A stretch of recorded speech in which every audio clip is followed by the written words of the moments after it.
Il est 13 h à Paris, bonjour à tous et bienvenue. Si vous nous rejoignez sur France 24, bienvenue dans ce Paris Direct. Voici tout de suite les titres de l'actualité cet après-midi. C'est une journée décisive pour la Catalogne. D'ici quelques heures, le président de la région déclarera ou pas l'indépendance. Carles Puigdemont briefe en attendant depuis ce matin son équipe au Parlement, là où il prononcera ce soir à 18 h son discours. Une intervention attendue, vous le verrez, par toute l'Espagne. Nous serons dans un premier temps en direct avec notre correspondante à Madrid, Mélina Huette. En France, une mobilisation inédite des fonctionnaires. Pour la première fois en 10 ans, 9 syndicats ont appelé à stopper le travail pour manifester contre les mesures du gouvernement. Suppression de 120 000 postes d'ici à la fin du quinquennat, gel des rémunérations ou encore rétablissement du jour de carence. 130 rassemblements sont prévus dans 90 départements et notamment à Paris. On retrouvera sur place, au milieu du cortège, notre envoyé spécial Sylvain Rousseau.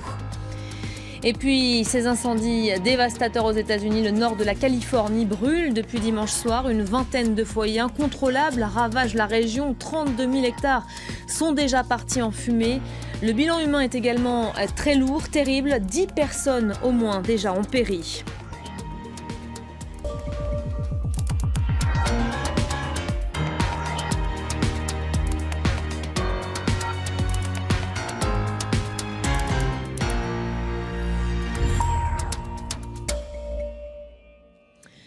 L'heure du choix a donc sonné pour la Catalogne. La région saura ce soir si elle engage ou non la rupture avec Madrid et sous quelle forme surtout. Les détails, ils seront dévoilés donc ce soir dans le discours de Carles Puigdemont, le président séparatiste qui a réuni ce matin son gouvernement au Parlement catalan à Barcelone.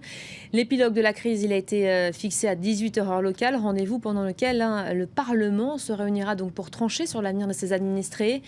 Carles Puigdemont prendra alors la parole devant un hémicycle, on l'imagine, très attentif, une session que suivra également toute l'Espagne, car elle pourrait aboutir sur une déclaration unilatérale d'indépendance. C'est tout l'enjeu. On va retrouver d'ici là, en attendant, notre correspondante à Madrid, Mélina Huette. Bonjour Mélina. Dans quel climat l'Espagne est-elle aujourd'hui? On imagine l'attente très pesante et les doutes qui planent sur le pays. Tout à fait, c'est une déclaration extrêmement attendue, parce qu'unique, parce que très importante. Elle ne concerne pas seulement la Catalogne, mais tout le sort de l'Espagne.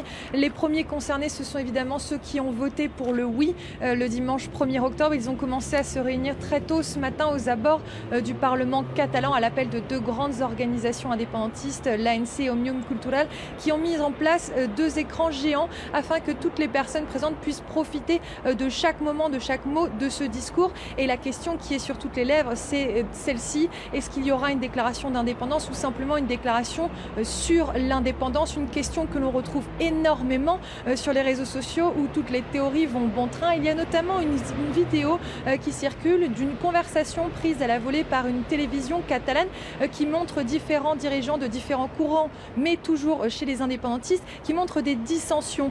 Tous ne sont pas d'accord sur les moyens à adopter, sur l'agenda avant cette déclaration, qu'elle soit différée ou immédiate, ce qui prouve bien que aujourd'hui toutes les théories sont bonnes à prendre et que personne véritablement ne sait ce qui va se passer. Les journalistes également sont attendus en nombre, record aujourd'hui au Parlement catalan, accréditation de 1000 journalistes, ça n'était encore jamais arrivé.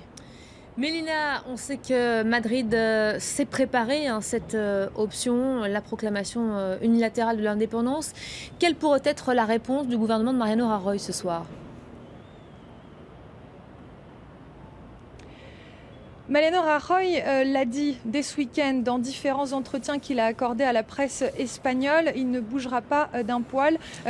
Il est droit dans ses bottes. Pas question que Carles Puigdemont proclame cette indépendance de façon unilatérale. D'ailleurs, que ce soit immédiat ou différé, pour lui, une déclaration différée, ce serait la même chose. Ce serait même un chantage, a-t-il dit. Donc il se dit prêt à utiliser tous les moyens à sa disposition, dont cet article 155 de la Constitution, qui lui permettrait de prendre le pouvoir sur l'une des régions les plus autonomes autonome d'Espagne. Il a maintenant l'appui du PSOE, le Parti socialiste, parti d'opposition, et puis de Ciudadanos, qui était d'ores et déjà en faveur de l'utilisation de cet article 155. Autre voie légale probable, c'est l'utilisation de l'article de la loi de sécurité nationale qui permettrait de prendre contrôle de certaines institutions, de légiférer via des décrets, de gouverner via des décrets.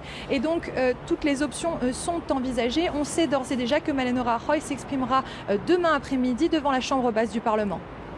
Mélina Huette, mobilisée pour nous pendant toute cette journée et jusqu'à cette annonce fatidique ou pas d'ailleurs à 18h heure de Paris, discours de Carles Puigdemont que vous pourrez suivre en direct sur notre antenne.